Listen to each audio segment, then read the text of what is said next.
iniciar grabaciones. Ya, en este momento hay 51 alumnos de los 140, ¿no? Ya. Bueno, igual ya no tienen, ya no estoy pasando asistencia a los que se han conectado después por casualidad, ¿no? Les digo para que no lo tomen por sorpresa.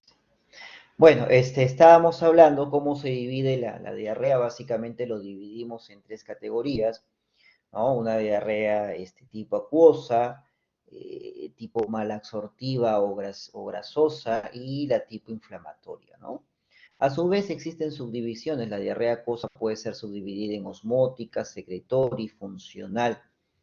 ¿Ya? Es básicamente la división a grandes rasgos.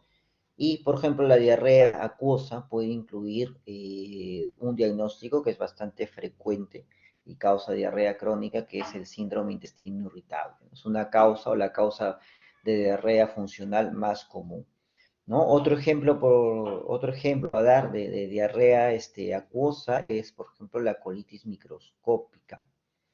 Se comporta como una diarrea acuosa, ¿no? Pero también o se puede catalogar como una diarrea de tipo secretorio, ¿no? Afecta sobre todo a personas mayores. La diarrea de tipo osmótica es básicamente producida a veces por carbohidratos, ¿no? Algunos carbohidratos, por ejemplo, por laxantes tipo osmóticos como la lactulosa, ¿no? De otro lado, la diarrea malabsortiva o diarrea grasosa se caracteriza por atorrea, puede ir con pérdida de peso, ¿no? También puede ir con excesos de flatulencias. Y, por ejemplo, ahí la giardiasis es una infección clásica común que se puede dar como ejemplo, ¿no? Otro tipo de ejemplo, a ver, que podemos dar, la enfermedad celíaca, ¿no? La enteropatía sensible al gluten es también una diarrea malabsortiva que típicamente puede resultar en pérdida de peso y deficiencia de hierro, por ejemplo. Y del otro lado, la otra clasificación o el otro ítem es la diarrea inflamatoria, ¿no? Como causas tenemos, por ejemplo, la colitis ulcerativa, la enfermedad de Crohn, que se caracteriza típicamente por la expulsión de heces y pus, perdón, por la expulsión de sangre y heces, de sangre y pus en las heces, ¿no? Además de elevación hay un marcador fecal que es bastante específico, que es la calprotectina fecal. También hay bacterias, ¿no? Bacterias invasivas, gérmenes invasivos, parásitos también que pueden producir diarrea infecciosa, como lo vamos a ir viendo. Un segundito, ¿cómo pasó aquí? ¿Ya? Entonces, como ustedes ven, la diarrea, ¿cómo se cataloga? Una forma importante o que nos ayuda a diferenciar los tipos de diarrea secretoria, por ejemplo, perdón, de diarrea acuosa, entre la osmótica y la secretoria, es el GAT osmótico fecal, ¿no? El GAT osmótico fecal ayuda a diferenciar en general en estos dos tipos de diarrea. Por ejemplo, si es una diarrea osmótica, se dice que va a tener una diferencial de más de 125 miliosmoles, ¿no? Y si es una diarrea secretoria, menos de 50 miliosmoles. Entonces, eso nos ayuda a diferenciar entre diarrea secretoria y osmótica. Están haciendo bulla al costado. Bueno, hablábamos también de la diarrea de tipo funcional. Una diarrea de tipo funcional, ¿no? Dentro de ellas, un trastorno funcional se considera el síndrome intestino irritable. Para hacer el diagnóstico de síndrome intestino irritable, usamos o se usan los criterios de Roma 3. En general, en las personas que no tengan factores de riesgo o que no haya síntomas de alarma, ¿no? Aplicando los criterios de Roma 3 puede ser suficiente para hacer el diagnóstico de colon irritable. Y es más, eludir o diferir, pues, el requerimiento de la colonoscopía, ¿no? Sobre todo si de repente con la terapia que indico va a haber buena respuesta con el pasar de las semanas, ¿ya? mencioné a la calprotectina fecal, ¿no? Es un marcador de la actividad de los neutrófilos y se usa no solamente para distinguir enfermedad inflamatoria intestinal de colon irritable, sino también para monitorizar la inflamación o la actividad de la enfermedad inflamatoria intestinal. Un diagnóstico que también debemos siempre tener presente, incluso a veces puede sobreponerse o confundirse en un inicio, ¿no? Es la enfermedad celíaca, ¿no? O la enteropatía por gluten. A veces los criterios de Roma 3 no pueden ser o no son en algunos casos lo suficientemente específicos para diferenciar patologías, ¿no? Y podemos de repente a un paciente con enfermedad celíaca catalogarlo como un síndrome intestino irritable cuando realmente no lo es. O en ocasiones también, por ejemplo, una colitis microscópica, a veces la podemos catalogar erróneamente como un colon irritable, o perdón, un síndrome intestino irritable cuando no necesariamente lo es. Entonces, es importante entender que esta categorización de diarrea que hemos mencionado al inicio, ¿no? Acuosa, grasosa o inflamatoria, a veces pueden sobreponerse, ¿no? Puede haber un sobrelapamiento aparentemente de los mecanismos patogénicos de diarrea. Entonces, no necesariamente estos grupos están totalmente diferenciados, ¿no? Hay ejemplos que sí, otros que no, ¿ya? Y en el caso de la enfermedad celíaca, por ejemplo, también a veces hay que considerarlo cuando hay otras patologías, ¿no? O, por ejemplo, enfermedad tiroidea, anemia, deficiencia de hierro, si de repente vemos pérdida de peso, si de repente es un paciente con aparente colon irritable o síndrome intestino irritable y que tenga elevación de transaminasas en el perfil hepático o antecedente de fatiga crónica. Entonces, estos a grandes rasgos, algunos criterios clínicos que tenemos que tener en cuenta para poder distinguir una causa frente a otra de diarrea, ¿no? Y un probable diagnóstico. Como ustedes ven acá, logran ver, ¿verdad? La fotito, logran ver el cuadrito, el diagnóstico diferencial. Chicos, ok, me avisan por favor porque no va a ser que de repente estoy pasando y me quedo en la misma diapositiva. Como ustedes ven, o sea, el diagnóstico diferencial de diarrea crónica es bastante amplio, ¿no? Acuosa, y ya están sus clasificaciones, secretoria. Las diarreas secretorias se caracterizan por ser, pues, diarreas a menudo nocturnas, no están asociadas con la ingestión de alimentos. Ya mencionamos que el anion gap es un anion gap bajo, ¿no? Entonces, ¿qué causas me pueden dar esta diarrea secretoria? Ustedes ven una cantidad de causas que me pueden dar diarrea secretoria, ¿no? Digamos, de las más frecuentes o de las más conocidas, por ejemplo, ahí tenemos la malabsorción por ácidos biliares, tenemos algunos desórdenes endocrinos, tenemos la colitis microscópica, como se los mencioné en algún momento, los tumores neuroendocrinos y también a veces pacientes con un antecedente quirúrgico previo, ¿no? A veces tenemos pacientes que como único antecedente perdón, es una cirugía de vesícula y el paciente dice claramente, yo después o a las semanas que me operaron la vesícula, siempre o desde ahí, desde aquella vez, he presentado estos episodios de diarrea, ¿no? Entonces hay que pensar en una diarrea secretoria, ¿no? La diarrea, el otro tipo, la otra clasificación, ¿no? Que hemos hablado de la diarrea acuosa, es la diarrea tipo osmótica, que se caracterizan por tener un anion gap elevado, ¿no? Básicamente ahí están pues los síndromes de malabsorción a carbohidratos, dentro de ellos, por ejemplo, la intolerancia a la lactosa, ¿no? Probablemente incluso entre ustedes habrá o tendrán pues conocidos o tal vez en su misma familia o tal vez ustedes mismos puedan tener este problema de intolerancia a la lactosa. Entonces, tanto la digestión de lactosa como la absorción, ambas se dan en el intestino delgado, ¿no?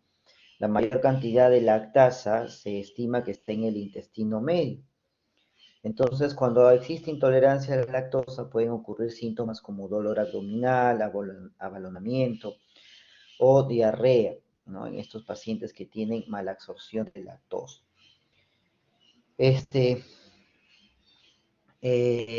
¿Dónde estamos? Allá. También los laxantes osmóticos, ¿no? Por ejemplo, nosotros en gastroenterología, en los pacientes cirróticos, usamos como laxante la lactulosa.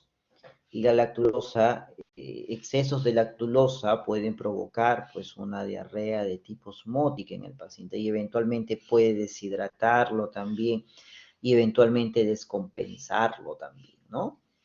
Entonces también tenemos que tener cuidado con, tener cuidado con la administración de laxantes. Obviamente que en el paciente cirrótico, el administrar lactulosa persigue un fin, ¿no? No solamente es hacerlo defecar como parte del manejo de prevención o tratamiento de la encefalopatía hepática, sino la lactulosa pues es un simbiótico, es un fármaco simbiótico, ¿no? Es un probiótico como un prebiótico a la vez, ¿no? Es un prebiótico porque básicamente es un carbohidrato, en este caso la lactosa o la lactulosa, y es un prebiótico, bueno, es un prebiótico porque es la lactulosa, ¿no? Y lo que va a hacer este medicamento, este fármaco, va a inducir cambios en el pH intestinal, va a favorecer la proliferación de bacterias que son buenas para el organismo frente a bacterias que son dañinas, o en el caso del paciente cirrótico, bacterias amoniogénicas, es decir, productoras de amonio. Entonces, el objetivo, por ejemplo, de la lactulosa no solamente es hacer defecarla al paciente, sino también variar las condiciones internas en la luz intestinal, en el colon, para favorecer el crecimiento de una flora bacteriana mucho más saludable y que, al contrario, contrarrestar las bacterias que son amoniogénicas, ¿no? La otra categorización, como les decía, la tipo funcional, y básicamente ahí tenemos el síndrome intestino irritable. También hay un diagnóstico que se llama diarrea funcional, ¿no? El síndrome intestino irritable es un diagnóstico que va a una patología que va tanto con dolor abdominal, puede ir con estreñimiento, puede ir con diarrea, a veces puede alternar los dos, ¿no? Pero va con dolor abdominal clásicamente. Y la diarrea funcional es diarrea sin dolor abdominal. ¿Ya? Bueno, las diarreas tipo grasosas, ¿no? Las que provocan básicamente esteatorrea, abalonamiento, también se deben por síndromes malabsortivos. Y acá también vemos unos ejemplos. Como les dije, estas clasificaciones pues no son totalmente estrictas, ¿no? A veces hay un sobrelapamiento dentro de ellas. Incluso acá ustedes ven malabsorción de carbohidratos, también se coloca ahí intolerancia a la lactosa, ¿no? Pero básicamente se lo podríamos colocar como una diarrea también osmótica. El estrés celíaco también, algunas medicaciones como ustedes ven, la isquemia mesentérica, la enfermedad de Whipple son patologías que debemos pensar cuando existe síndromes malabsortivos. Y también, también este tipo de categorización de diarrea puede deberse a procesos mal digestivos. Entonces hay una diferencia entre lo que es mala absorción y mala digestión, ¿no? ¿Y cuáles pueden ser los causantes de esta mala digestión? Por ejemplo, una insuficiencia pancreática exocrina, ¿no? Pueden ser, bueno, es una causa relativamente frecuente de mala digestión que podemos ver en la práctica clínica. Dentro de las causas inflamatorias o exudativas tenemos, por ejemplo, la enfermedad inflamatoria intestinal. Es otro diagnóstico, ¿no? Donde en este caso sí hay un compromiso orgánico, sí hay una causa orgánica que justifica la diarrea. La enfermedad de Crohn es una enfermedad que puede afectar a cualquier parte del tubo digestivo. Inicialmente puede empezar o puede detectarse en la región iliar, ¿ya? También otro tipo de diarrea es la colitis ulcerativa. Tanto la colitis ulcerativa como la enfermedad de Crohn, ambas pertenecen a la enfermedad inflamatoria, ¿no? También algunas enfermedades infecciosas invasivas, el Clostridium difficile, por ejemplo, ahora de que pues se da antibióticos, se hace un uso muchas veces de la administración de antibióticos, ¿no? Y también en pacientes hospitalizados que están recibiendo antibióticos, incluso hasta dentro de los 3 meses previos pueden desarrollar infección por Clostridio difficile. Clostridio difficile es una bacteria gram positiva, anaeróbica, ¿no? Que puede diseminarse por esporas y puede infectar a los pacientes y provocar esta diarrea, esta colitis pseudomembranosa. Infecciones bacterianas, bueno, la tuberculosis siempre como una causa inflamatoria de diarrea, más aún pues que nuestro país es eh, un país con alta prevalencia de tuberculosis, ¿no? Tenemos una endemicidad importante, es una enfermedad endémica acá en determinadas zonas, ¿no? Acá en Lima, por ejemplo, los que rotan por el 2 de mayo, al menos en su momento, cuando yo rotaba por 2 de mayo, pues había muchos pacientes que iban con hemoptisis, ¿no? Y a veces algunos le preguntaba por qué motivo vienes y no te decían nada porque ni fuerza tenían y lo mucho que hacían era llevaban su bolsita, alzaban su bolsita con un montón pues, de contenido hemático, ¿no? De la hemoptisis que habían presentado. Entonces siempre tener cuidado con la tuberculosis, que es una enfermedad endémica y bastante prevalente aún en nuestro medio, aunque no lo solemos ver, pues no, como es una enfermedad que se asocia a la pobre nutrición, ¿no? En general a la pobreza, esas cosas no se ven en televisión, ¿no? Bueno, algunas infecciones parasitarias invasivas, tenemos que averiguar si es que hay viaje a zonas endémicas, ¿no? También, por ejemplo, en pacientes infecciones virales tipos ulcerativas, citomegalovirus, por ejemplo, puede producir grandes úlceras en el tubo digestivo, ¿no? Un colon, estómago, incluso. Aunque eso lo vemos básicamente en pacientes pues, que están inmunodeprimidos, ¿no? Bueno, el citomegalovirus es una infección muy prevalente.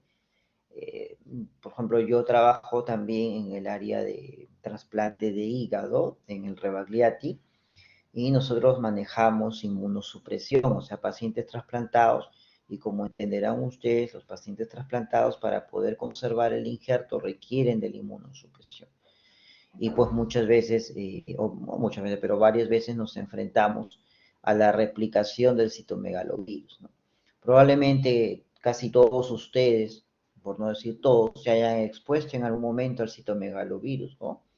Pero obviamente son personas como son jóvenes, son sanos, no tienen alguna enfermedad inmunodepresora de fondo, entonces el citomegalovirus no se manifiesta, pero si ustedes se hacen, por ejemplo, un anticuerpo IgG contra citomegalovirus, lo más probable es que va a salir reactivo, es decir, han tenido contacto con el citomegalovirus. Entonces, en pacientes, como les repito, inmunodeprimidos, podemos encontrar enfermedad por citomegalovirus. Una cosa es la infección y otra cosa es la enfermedad. Las neoplasias también eventualmente pueden provocar también diarreas, aunque no es muy frecuente, pero también pueden provocar diarreas. Linfomas, ¿no? Y las colitis por radiación también. Tenemos, por ejemplo, por ejemplo, con cáncer de cuello uterino a veces, ¿no? O sea, pacientes mujeres con cáncer de cuello uterino que reciben radioterapia y a consecuencia de la radioterapia van a presentar o con el tiempo van a formar unos neovasos en el recto, ¿no? Unos neovasos que van a ser muy frágiles y van a sangrar espontáneamente y el paciente va a ir refiriendo que tiene pues rectorragia o a veces también deposiciones con sangre, ¿no? Parte de la colitis por radiación. Y en el caso de los varones también, ¿no? Los que tienen cáncer de próstata y les dan radioterapia pueden presentar ese tipo de diarrea eventualmente. Entonces, ¿qué es importante para el diagnóstico? Bueno, siempre la historia clínica va a ser importante para el diagnóstico, ¿no? Sin historia clínica, pues no hay, no habría forma de hacer un diagnóstico. Y lo más importante, recuerden, de la historia clínica es la anamnesis, ¿ya? Entonces, siempre en la historia, bueno, tenemos que saber primero frente a qué paciente estamos, ¿no? Por ejemplo, si es un paciente añoso, podríamos pensar ya en la posibilidad de un cáncer, ¿no? A diferencia de si es un paciente joven, si fuese uno de ustedes, mi primera opción no va a ser pensar en un cáncer, sino en alguna otra posibilidad diagnóstica, ¿no? También saber si hay, qué relación tiene con los alimentos. Determinar la duración de la diarrea para hablar de cronicidad o no, ¿no? De repente es una diarrea aguda y bueno, el enfoque es distinto. Historia familiar, claro, interesa, de repente pues son personas que sus antepasados o sus padres o sus abuelos han tenido tal vez enfermedad inflamatoria intestinal y ahora el paciente viene por un cuadro parecido, ¿no? Entonces también es importante. Los viajes, qué viajes se han hecho, qué viajes han hecho tal vez a zonas endémicas y el tiempo, determinar, delimitar el tiempo con la aparición de los síntomas, ¿no? En el examen físico, bueno, siempre tengo que hacer también el examen físico. Es importante valorar, por ejemplo, los ojos, la piel, el abdomen, la región anorrectal, ¿no? Ahorita de repente ahí vamos a ver unas figuritas y van a entender por qué. Dentro de los test de laboratorio interesa mucho saber la albúmina. La albúmina nos habla también del estado nutricional del paciente, ¿no? Entendemos que si hay cuadros mal absortivos o mal digestivos, pues probablemente la albúmina también tenga esa tendencia a la baja, ¿no? Niveles de hormona tiroidea también. Los pacientes con hipertiroidismo, por ejemplo, pueden presentarse con diarrea, ¿no? Siempre tener también un recuento completo de un hemograma, un recuento completo de células. La BCG, la velocidad de cementación globular y un perfil hepático. También interesa el examen de heces, valorar los leucocitos en el examen de heces, buscar huevos, parásitos, también descartar posibilidad de giardia, ¿no? Que es una infección también que a veces puede complicarnos. Eventualmente también, dependiendo de qué tipo de paciente sea, podemos pedir algunos marcadores para enfermedad celíaca. ¿Cómo? A ver, ¿qué marcadores para enfermedad celíaca conocen? A ver, por favor, porque uno a veces se cansa de estar hablando. A ver, chicos, qué, este, ¿qué marcadores de enfermedad celíaca conocen?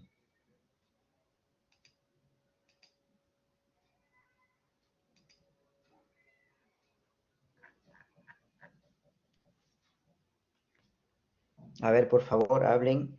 A ver, es Manuel Pérez. Manuel Pérez.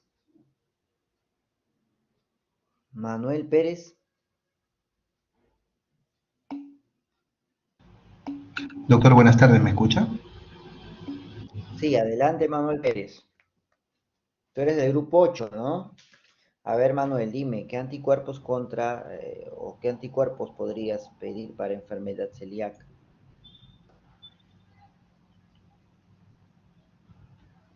Manuel Pérez, a ver, estás googleando, a ver, termina de googlear. No tengo. ¿Te acordarás, sabrás? eh,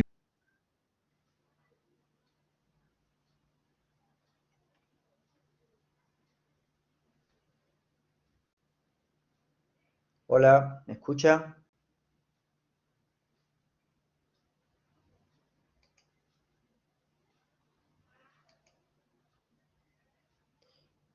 Hola.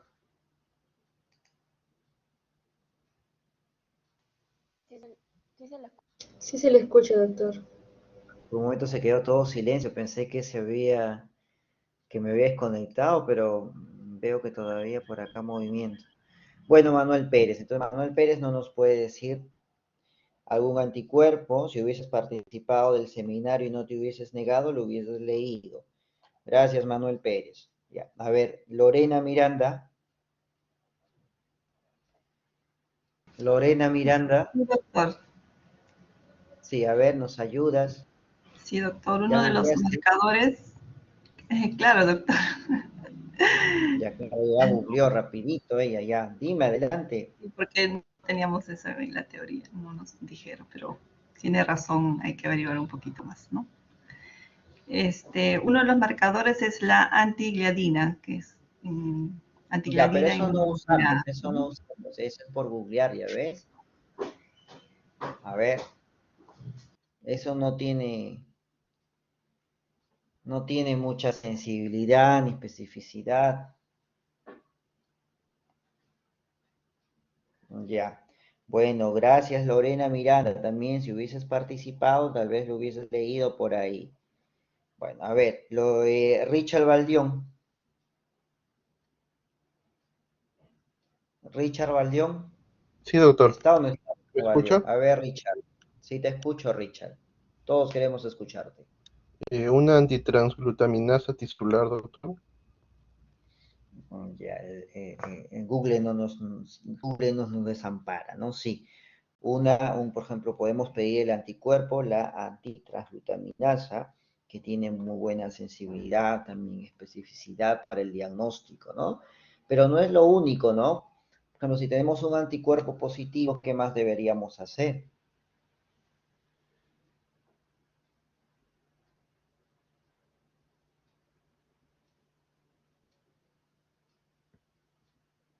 ¿Están, chicos?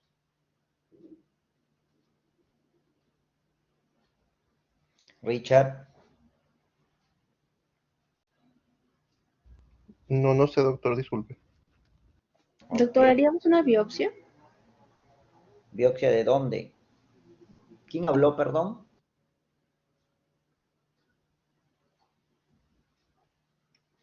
Valeria, doctor, ¿haríamos una biopsia de intestino delgado para ver si es un caso de Valeria, celiaquía? Valeria, tú has rotado conmigo, ¿no? No, doctor. Ah, pero me estoy confundiendo de Valeria, entonces creo que es mi primer grupo. Bueno, sí, sí, Valeria, efectivamente podemos hacer o hay que hacer una biopsia, ¿no? Y básicamente tomamos una biopsia duodenal para tener la confirmación histológica, ¿no? Para ver un aplaneamiento, una atrofia de las vellosidades y también hay pues una hipertrofia de las criptas. Entonces esos son los hallazgos más característicos que suelen verse en la biopsia. Entonces no solamente el anticuerpo, sino también la biopsia, donde bueno, vamos a seguir. Pero sí, una biopsia, ¿no? Bueno, la toxina para el Clostridium B si se sospecha, ¿ya? Y, por ejemplo, acá tenemos algunos signos que eventualmente pueden verse de repente, ¿no? Esta epiescleritis, ¿no? Episcleritis, a veces puede verse, ¿en qué casos puede verse la episcleritis? ¿Mm?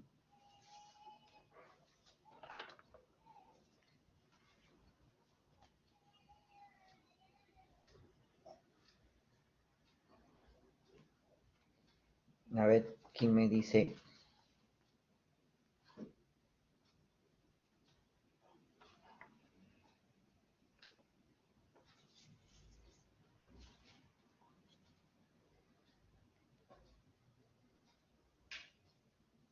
¿Quién me dice en qué casos puede verse la episcleritis? A ver, vamos a ver la otra digna representante o integrante del grupo 8, Lynn Quintana. ¿O no está Lynn Quintana de repente? Sí, doctor, A ver, buenas tardes. buenas Disculpe, tardes, Lynn. Sí, te escucho, Lynn, adelante. no sé la respuesta, doctor. No sabes la respuesta. Ya, gracias, Lynn, por tu sinceridad. Ok, entonces, a ver, ¿quién me dice?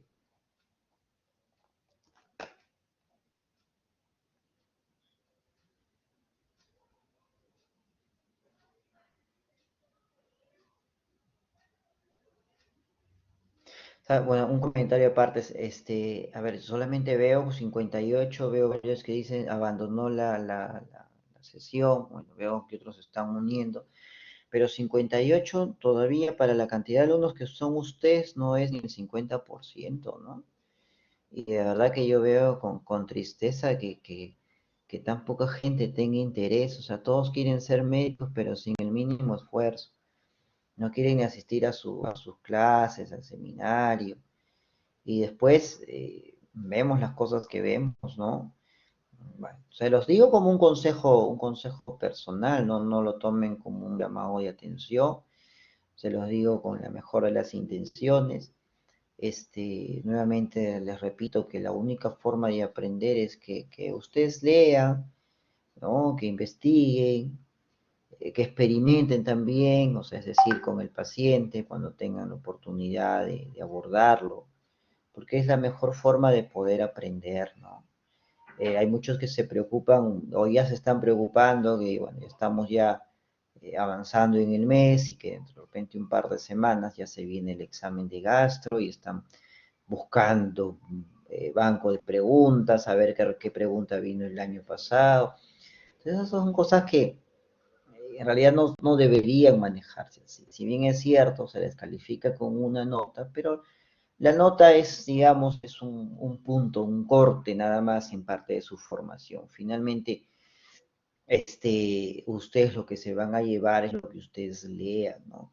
Y de hecho que a medida, mientras más lean, mientras más aprendan, mientras más sepa, la nota va a venir sola porque ustedes lo van a demostrar en un examen, ¿no? Entonces van a poder salir más exitosos de un examen frente a otro que no lee.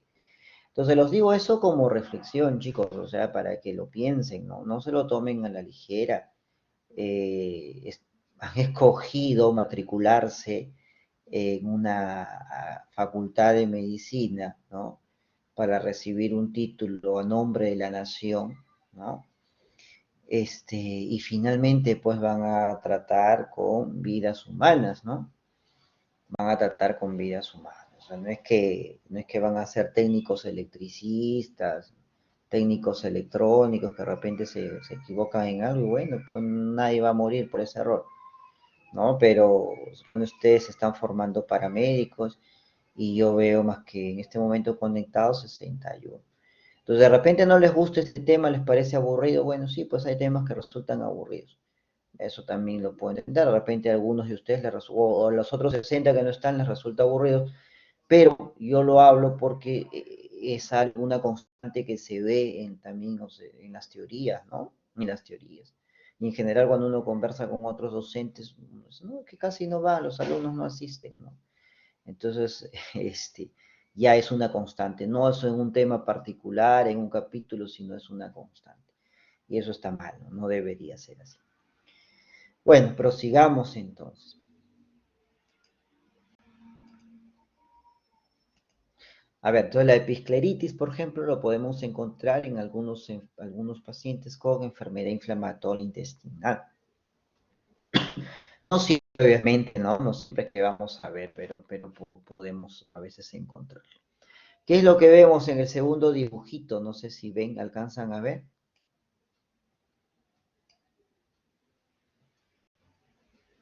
Chicos, ¿alcanzan a ver?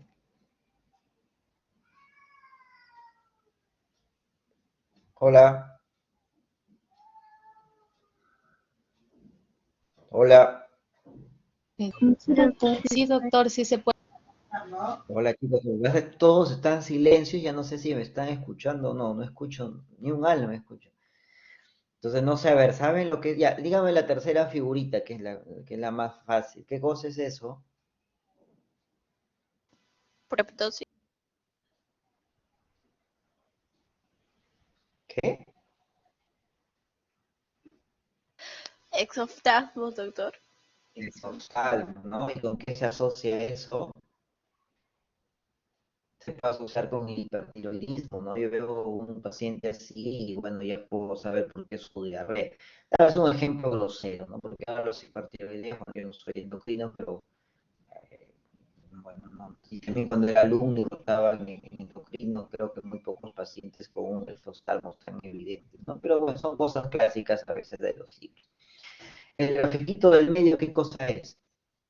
La carosis. ¿Qué será? Petequias, doctor. Petequias. No, no es petequias. Las petequias no tienen esa distribución. Las petequias pueden ser más difusas, más desordenadas.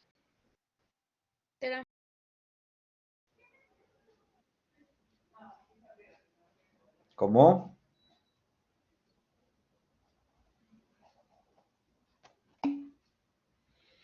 No estoy leyendo el chat, pues sí que están escribiendo, porque como lo he puesto en modo de presentación, y ahorita escucho que suena el chat, a ver, voy a ver si alguien, no sé, alguien qué cosa quiere decir. Arañas vasculares, arañas vasculares. Dermatitis Jacqueline, herpetiforme. Jacqueline, tú Púrpura, eres mi púrpura, alumna, doctor. arañas vasculares. Bueno, la púrpura también tiene que ver con las petequias, ¿no? Pero Jacqueline, por favor, no me vas a decir que eso es arañas vasculares. Arañas vasculares ves ahí en el abdomen, alrededor del ombligo o por el ombligo. Las arañas vasculares lo podemos ver en torso, ¿no? En torso, acá en el tórax. Y vemos eso en los pacientes cirróticos, ¿no? Dermatitis herpetiforme, así es, Bernardo. Entonces, la dermatitis herpetiforme es una erupción cutánea, pruriginosa, ¿no? A veces pueden haber ampollas, ¿no? Y puede asociarse a qué a veces, a qué patología, que nos dé diarrea, a enfermedad celíaca. Así es, Bernardo. Entonces, bueno, son algunos ejemplitos que podemos ver en el examen físico y ¿no? Que nos pueden orientar hacia un tipo de patología. Bueno, y este es un algoritmo, ya para ir un poco terminando, un algoritmo de estudio de la diarrea. Entonces, la duración de la diarrea, si dura más de un mes, ya saben la historia, el examen físico, ¿no? Tener siempre presente los diagnósticos diferenciales y podemos categorizar a la diarrea de acuerdo a su apariencia, ¿no? A ver, si es grasosa, bueno, excluir algún defecto anatómico, lo podría hacer desde una radiografía, de repente por alguna cirugía previa, algo que tuvo el paciente, una sigmoidoscopía o colonomas biopsia, y también es importante excluir la insuficiencia pancreática, ¿no? ¿Cómo puedo medir los niveles de quimiotripsina fecal? Si es negativo, excluyo y busco otros posibles diagnósticos. Si es positivo, tendría que solicitar un test de secretina y con esos resultados podría confirmar una insuficiencia pancreática. Del otro lado, una diarrea de tipo inflamatoria, también el análisis de las heces, tener el recuento celular de células blancas y de sangre, es decir, leucocitos y glóbulos rojos. Si no hay, bueno, buscaré otras causas diagnósticas. Si encuentro, ¿no? Puedo pedir un nivel de calprotectina fecal, si es positivo, podría confirmar una enfermedad inflamatoria intestinal mediante colonoscopia y biopsia, ¿no? Y si es una diarrea acuosa, ahora vamos a ver acá la diarrea acuosa, puedo calcular el GAT fecal osmótico, esta diferencial, si sale alta, ya habíamos comentado que es osmótica, y acá interesa mucho el ayuno, ¿no? Entonces se supone que la diarrea osmótica, si el paciente ayuna, mejora, entonces si no ayuna, perdón, si no mejora, entonces tengo que explorar otros diagnósticos. Si mejora, bueno, tengo que hacer recomendaciones en cuanto a la dieta, ¿no? También puedo pedir un test de tolerancia a la lactosa, hay, por ejemplo, un test de aliento, ¿no? Hay test de aliento que me miden esta tolerancia a la lactosa. Si el anion gap es bajo, puedo pensar en una diarrea secretoria, ¿no? Y ahí tengo que buscar bacterias, infecciones básicamente. También escribir causas anatómicas y puedo ayudarme también del uso de test selectivos, ¿no? Como por ejemplo, bueno, exámenes de sangre y algunos marcadores de tumores secretores neuroendocrinos también, ¿no? Un test urinario para metanefrinas o también el chequeo de feocromocitoma, ¿no? Si es normal, bueno, si es normal, podría catalogarlo como, o sea, si el GAP es normal, como una diarrea de tipo funcional y ahí lo que tengo que sospechar es básicamente un síndrome intestino irritable, ¿no? Van a hacer modificaciones en la dieta, si mejora, si no mejora, debería pedir pues un panel para enfermedad celíaca, ¿no? Si es positivo, bueno, diagnosticaré enfermedad celíaca y si no, pues explorar otras causas diagnósticas. Estos de acá son los criterios diagnósticos para síndrome intestino irritable, ¿ya? Lo que solemos usar son los criterios de Roma 3. Lo coloco acá, ustedes han visto que hay multiplicidad de diagnósticos diferenciales en diarrea crónica. Lo coloco aquí porque, bueno, el colon irritable, como les había dicho, o mejor dicho, el síndrome intestino irritable, es un diagnóstico importante y bastante frecuente. Importante por la frecuencia, ¿no?, que tiene. Por eso es importante, porque es bastante frecuente. Entonces son síntomas de dolor abdominal recurrentes o disconfort, ¿no?, con marcados cambios en el hábito intestinal, por lo menos de duración de 6 meses. Experimentan síntomas por lo menos 3 veces al día por mes, 3 días por mes, perdón, por un periodo de 3 meses. Y tiene que haber también 2 o más de los siguientes, ¿no? El dolor se alivia luego de defecar. El inicio del dolor está relacionado a un cambio en la frecuencia de las heces, o el inicio del dolor está relacionado a un cambio en las apariencias de las heces. Entonces, con estos criterios se logra abarcar una gran proporción, o sea, logra diagnosticar una gran proporción de pacientes con colon irritable, ¿no? Como les digo, puede haber algunas veces sobrelapamiento, ¿no? Ya les dije que la enfermedad celíaca puede aparentemente también inicialmente, pues, diagnosticarse de repente ahí, o podría incluirse ahí, ¿no? La colitis microscópica también puede pasar a veces como una diarrea de tipo funcional, entonces ya lo iremos viendo de acuerdo a la evolución del paciente, ¿no? Cuando sospecho de enfermedad inflamatoria intestinal, bueno, si tengo la sospecha, puedo pedir un nivel de caproteína fecal. Si sale negativo, haré otro plan diagnóstico. Si sale positivo, pues haré procedimientos diagnósticos, una colonoscopía. Si sale negativo, otras investigaciones. Si sale positivo, ya iniciar el tratamiento, ¿no? También las drogas, determinadas drogas también pueden estar asociadas con diarrea.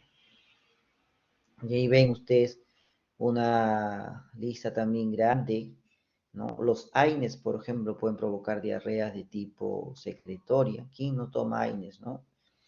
También pueden contribuir a la colitis microscópica, ¿ya? Bueno, diarrea por motilidad, los macrólidos, la eritromicina. Antes, por ejemplo, en algunas literaturas recomiendan de repente en los casos de hemorragia digestiva alta, de repente entras y el paciente está lleno de restos hemáticos, el lago mucoso es hemático o hay coágulos, entonces para vaciar ese estómago y poder verlo mejor, algunas guías recomiendan pues el uso de macrólidos, de eritromicina endovenosa, por ejemplo, acá no hay eso, ¿no?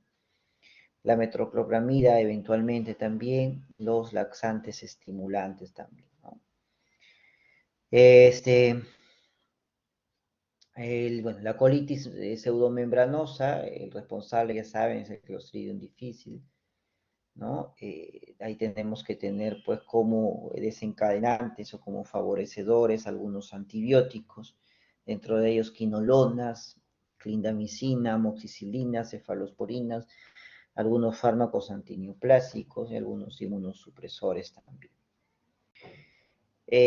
Bueno, y acá vemos una lista más detallada, ¿no?, del diagnóstico específico, los hallazgos clínicos y los test diagnósticos que deberíamos pedir. Entonces ya no vamos a, esto es para, ustedes lo están grabando en su clase, ¿no? Y listo, entonces eso sería un resumen de lo que respecta, en cuanto a lo que respecta a diarrea crónica. ¿Tienen alguna pregunta o ninguna?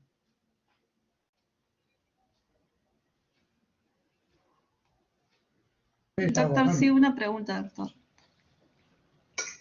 Sí, a Usted ver, mencionó, doctor, ¿me escucha? sí, te escucho. Sí, doctor, usted menciona del criterio de Roma 3. ¿Hay una diferencia con el criterio de Roma 4, doctor? Porque en la teoría nos han enseñado el criterio de Roma 4. En realidad es básicamente lo mismo, hay algunos pequeños cambios. Ya el Roma 3 todavía se sigue usando. En realidad no hay grandes diferencias, ¿no? No hay grandes diferencias. ¿Qué les han enseñado de Roma 4 ustedes? ¿A ti qué te han enseñado? ¿Qué te acuerdas?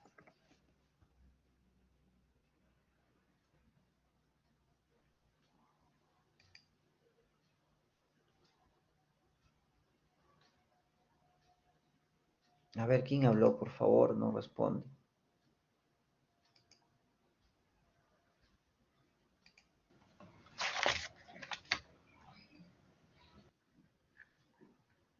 ¿Aló? Hola. Sí, doctor. Sí, a ver, ¿qué te acuerdas de Sí. los criterios de Roma 4? En los criterios de Roma 4 hay que ver tres condiciones, ¿no? Para que en los criterios de Roma 4. Uno es con relación a la defecación y otro es a la frecuencia y a la consistencia de las deposiciones. Ya, pero Y los eso criterios de Roma, obviamente es para el dolor abdominal recurrente, ¿no? bueno, los criterios de Roma 4, básicamente también no solamente está dirigido a problemas del colon, sino también a una serie de trastornos funcionales, ¿no? No solamente, en realidad el capítulo de funcionales es bastante amplio y hay una multiplicidad de criterios. Los criterios de Roma 4 básicamente se han diseñado para desórdenes digestivos funcionales, no solamente el colon, no solamente el colon irritable, también hay, por ejemplo, trastornos esofágicos, la dispepsia funcional, la pirosis funcional, hipersensibilidad por reflujo, trastornos funcionales gastroduodenales, etc. Y los criterios de Roma 4 tratan de orientarme en el diagnóstico de estas patologías, ¿no?